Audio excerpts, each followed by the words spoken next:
The biggest risk factor for dementia is aging. This means that as a person gets older, their risk of developing dementia increases a lot. For people aged between 65 and 69, around 2 in every 100 people have dementia.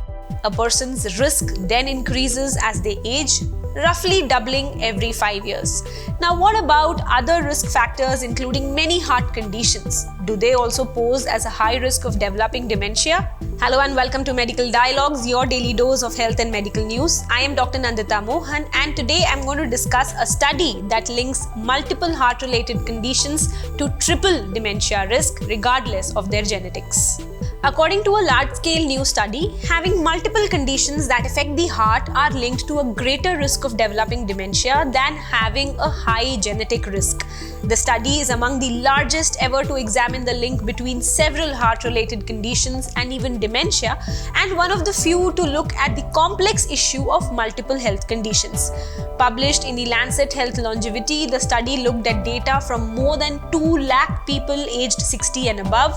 The team identified those who had been diagnosed with the cardiometabolic conditions, diabetes, stroke, or a heart attack, or a combination of the three, and those who went on to develop dementia later in their life.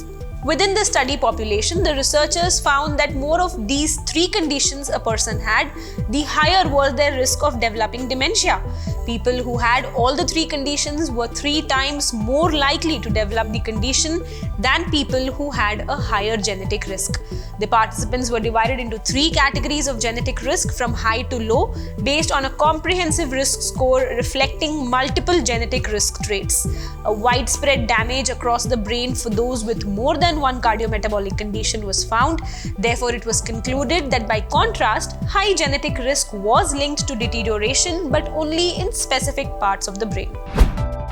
That's all for today. Stay tuned to Medical Dialogues for latest updates. Never miss a medical update from Medical Dialogues. Like, subscribe, and press the bell icon.